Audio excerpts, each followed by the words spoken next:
G20 के विशाल शिखर सम्मेलन के जरिए भारत का दम सारी दुनिया ने देखा, लेकिन अब आपको दिखाते हैं किस तरह मोदी सरकार ने इस मेगा शो से वैश्विक नेताओं और राष्ट्राध्यक्षों को विशेष तोहफे दिए।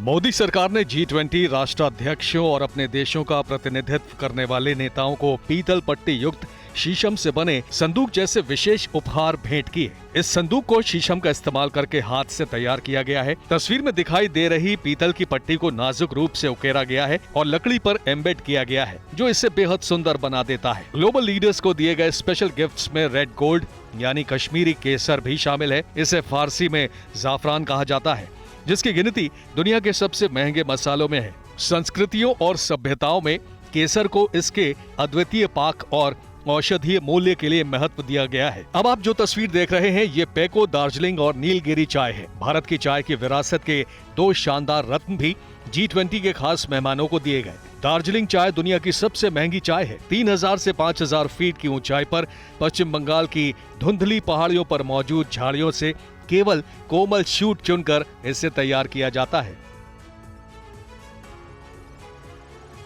यानी G20 के मेहमानों को दिए गए तोहफों में भी देश की खास पहचान है। हर उपहार किसी राज्य की महक, स्वाद और परंपरा को दिखाता है। जैसे आंध्र प्रदेश की अराकू घाटी से आने वाली अराकू कॉफी और सुंदरबन का शहद।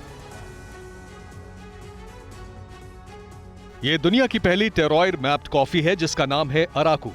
आंध्र प्रदेश की अराकू घाटी में मौजूद जैविक बागानों में उगाई जाने वाली ये कॉफी भी गिफ्ट के तौर पर दी गई। खास बात यह है कि अराकू कॉफी को अपनी अनूठी बनावट और स्वाद के लिए जाना जाता है। G20 समिट के दौरान वैश्विक नेताओं को सुंदरबन मल्टीफ्लोरा मैंग्रोव शहद भी उपहार के तौर पर दिया गया।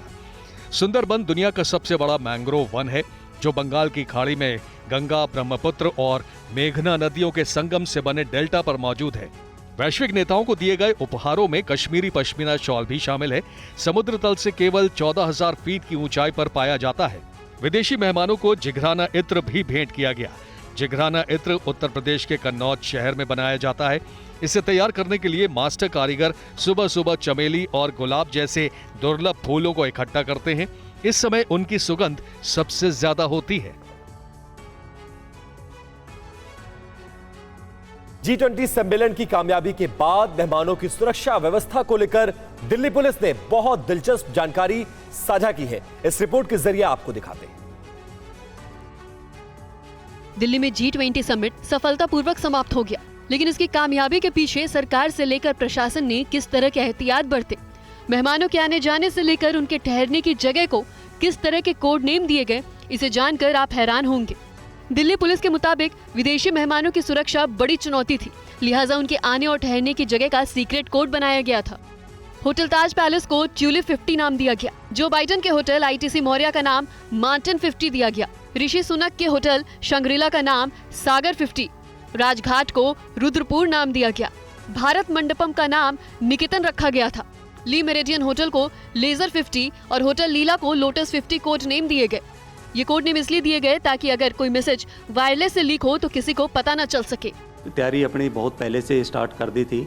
अपने पूरे कम्युनिकेशन नेटवर्क को प्लान किया गया था, अपग्रेड किया गया था, नए सेट्स हमने खरीदे गए थे इसके लिए, और उन सेटों का इस्तेमाल हमने बखूबी किया इस पूरे अरेंजमेंट के अंदर, और उसी के तहत हम इसको सफल बनाने में सक्षम रहे।